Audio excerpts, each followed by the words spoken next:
Hello students, कल हमने BSc second year में कॉम्पटन इफेक्ट में अनमॉडिफाइड एक्सरेज तथा मॉडिफाइड एक्सरेज के बारे में बताया।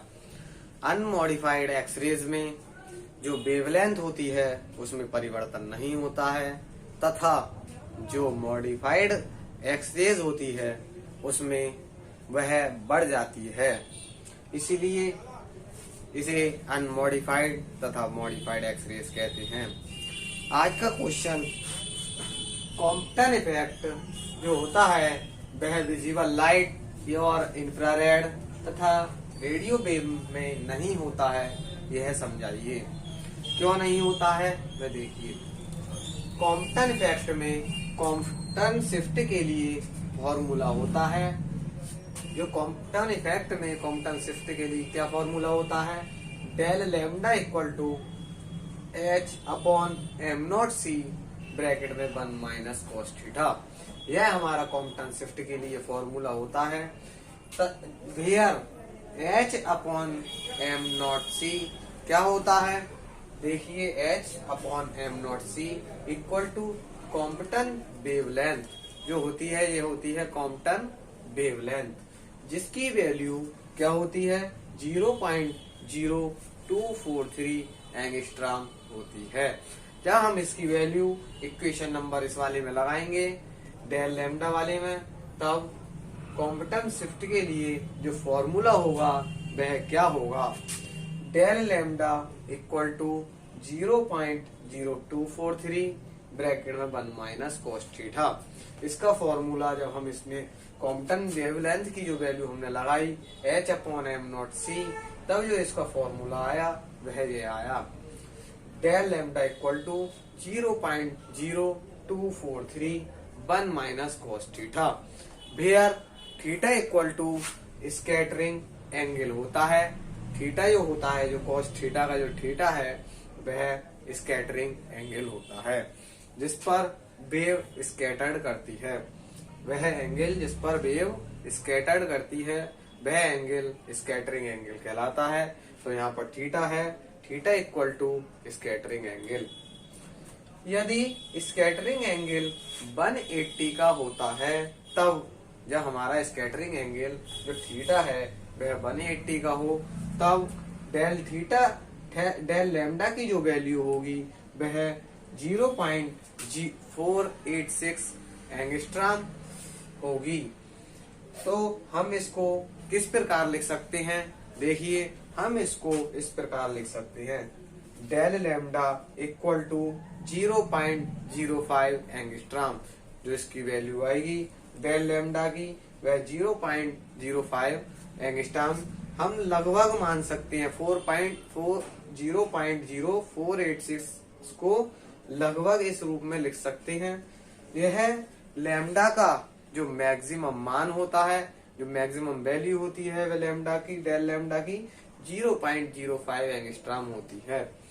इसका अर्थ है कि जो कॉम्पटन इफेक्ट है वह प्रयोग द्वारा तभी देख सकते हैं जबकि फोटोन की जो वेवलेंथ होती है वह 1 एंगस्ट्रॉम या इससे कम हो, तभी हम कॉम्पटन इफेक्ट प्रयोग द्वारा देख सकते हैं। आइए, यदि इसमें अर्थात एक्स रे हो या गामा रे हो तब क्या होगा? हमने पहला लिखा, इसके लिए यदि हम गामा फोटोन लें तब इसकी जो मैक्सिमम वेवलेंथ होगी वह परसेंटेज में चेंज होगी, तब लैम्डा मैक्सिमम की value equal to del lambda upon lambda equal to 100।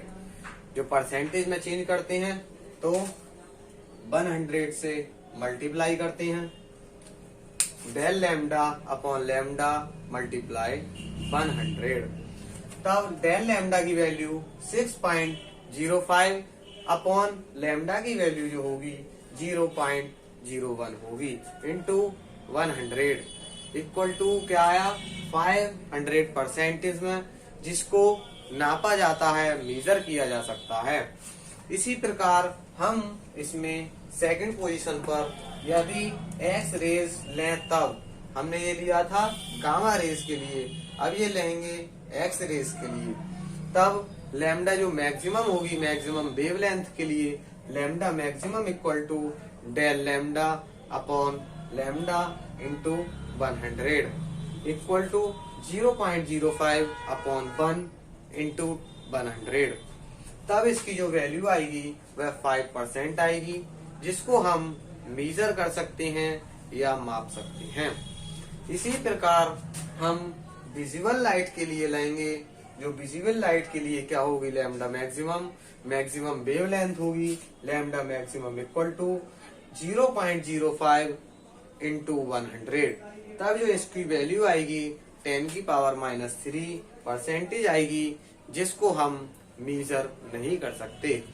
हम इसी प्रकार जो इंफ्रारेड तथा रेडियो वेव को भी मेजर नहीं कर सकते हैं। कॉम्पटन इफेक्ट की घटना में, जो कॉम्पटन इफेक्ट में है, इसमें हम यूवी रेज, एक्स रेज तथा गामा रेज को हम मेजर कर सकते हैं, तथा जो इसकी विजिबल लाइट होगी या इंफ्रारेड होगी या रेडियो वेव होगी, इन सबको मेजर नहीं कर सकते हैं। आपका next topic difference between Compton effect तथा photo electric effect. Compton effect और फोटो इलेक्ट्रिक इफेक्ट में क्या डिफरेंस है, यह हम आपको बताते हैं। हमने एक तरफ कॉम्पटन इफेक्ट, दूसरी तरफ फोटो इलेक्ट्रिक इफेक्ट लिख लिया है। पहला इसका डिफरेंस क्या होगा, कॉम्पटन इफेक्ट में ये घटना केवल फ्री इलेक्ट्रॉन्स में होती है। जो कॉम्पटन इफेक्ट में जो घटना होगी वह केवल किसमें होगी, फ्री इलेक्ट्रॉन्स में ही होती है। और जो फोटो इलेक्ट्रिक इफेक्ट में यह घटना जो बाउंडेड इलेक्ट्रॉन्स में होती है, जो इलेक्ट्रॉन्स एक दूसरे से बाउंड होते हैं और इसमें जो इलेक्ट्रॉन्स होते हैं वह फ्री होते हैं, आपस में कहीं भी घूम सकते हैं। यह घटना बाउंडेड इलेक्ट्रॉन्स में होती है। यह इसका पहला डिफरेंस है। इसका सेकंड डिफरेंस क्या होगा, यह देखते हैं। सेकंड डिफरेंस, इसमें फोटोन अपनी पूरी ऊर्जा इलेक्ट्रॉन को नहीं देता है। जो इसमें जो फोटोन है वह अपनी जो एनर्जी होती है, फोटोन की एनर्जी h में होती है, वह अपनी जो पूरी एनर्जी होती है वह इलेक्ट्रॉन्स को नहीं देता है। इसीलिए इसी प्रकार जो फोटो इलेक्ट्रिक इफेक्ट में जो होगा, इसमें फोटोन अपनी पूरी एनर्जी बाउंडेड इलेक्ट्रॉन को दे देता है। जब फोटोन अपनी जो पूरी एनर्जी है बाउंडेड इलेक्ट्रॉन्स को दे देगा, तब वह उसके पास कोई भी एनर्जी नहीं रहेगी, तब वह अपने आप को नष्ट कर देता है और स्वयं नष्ट हो जाता है। जो फोटो इलेक्ट्रिक इफेक्ट में जो होता है, फोटोन अपनी एनर्जी बाउंडेड इलेक्ट्रॉन को दे देता है और स्वयं नष्ट हो जाता है। यह इसका सेकंड डिफरेंस। अब इसका थर्ड डिफरेंस क्या होगा, यह देखिए। थर्ड डिफरेंस होगा, कॉम्पटन इफेक्ट केवल अल्ट्रावायलेट रेज में, एक्स रेज में तथा गामा रेज में पाया जाता है। यह अल्ट्रावायलेट रेज, एक्स रेज तथा गामा रेज में पाया जाता है कॉम्पटन इफेक्ट। तथा जो फोटो इलेक्ट्रिक इफेक्ट होता है वह जो इसमें जो सभी प्रकार की रेज होती हैं, किरणें होती हैं, यह सभी में पाया जाता है। फोटो इलेक्ट्रिक इफेक्ट सभी किरणों में पाया जाता है। जो इलेक्ट्रॉन परमाणु, इसमें एक नोट देखते हैं, जो इलेक्ट्रॉन परमाणु से ठीक अलग होने वाला होता है उसे हम लूजली बाउंडेड इलेक्ट्रॉन कहते हैं। उसे हम लूजली बाउंडेड इलेक्ट्रॉन कहते हैं। इस लूजली बाउंडेड इलेक्ट्रॉन को बाहर निकलने के लिए जितनी ऊर्जा की आवश्यकता होती है, जो लूजली बाउंडेड इलेक्ट्रॉन होते हैं उन्हें बाहर निकलने के लिए जितनी ऊर्जा की आवश्यकता होती है, उस ऊर्जा को, जो एनर्जी है, उसे हम वर्क फंक्शन कहते हैं। इसका जो मात्रक होता है वह इलेक्ट्रॉन वोल्ट होता है। जैसे जो बताया, जो परमाणु है, जो इलेक्ट्रॉन परमाणु से ठीक अलग होने वाला होता है।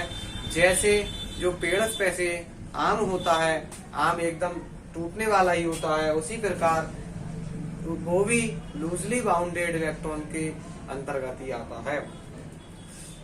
आपको कॉम्पटन इफेक्ट और फोटो इलेक्ट्रिक इफेक्ट द्वारा बता देता हूँ। इसमें यह घटना केवल फ्री इलेक्ट्रॉन्स में होती है और यह वाली घटना जो होती है यह बाउंडेड इलेक्ट्रॉन्स में होती है।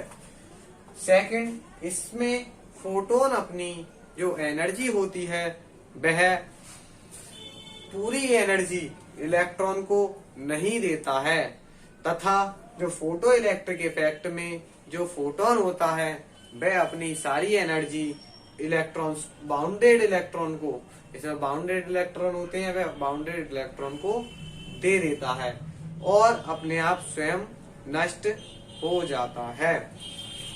तीसरा, जो कॉम्पटन इफेक्ट होता है वह अल्ट्रावायलेट रेज, जैसे अभी इससे पहले जो डेरिवेशन कराया था उसमें बताया था कि ये अल्ट्रावायलेट रेज, एक्स रेज तथा गामा रेज में पाया जाता है। और जो रेडियो वेव थी और इंफ्रारेड थी, इनमें ये विजिबल रेज थी, इसमें नहीं पाया जाता है कॉम्पटन इफेक्ट। लेकिन जो फोटो इलेक्ट्रिक इफेक्ट है वह सभी वेव्स में पाया जाता है, जैसे infrared, x rays, gamma rays और अल्ट्रावायलेट रेज, रेडियो वेव्स, ये सभी वेव्स में पाया जाता है। फोटो इलेक्ट्रिक इफेक्ट और कॉम्पटन इफेक्ट में ये डिफरेंस है।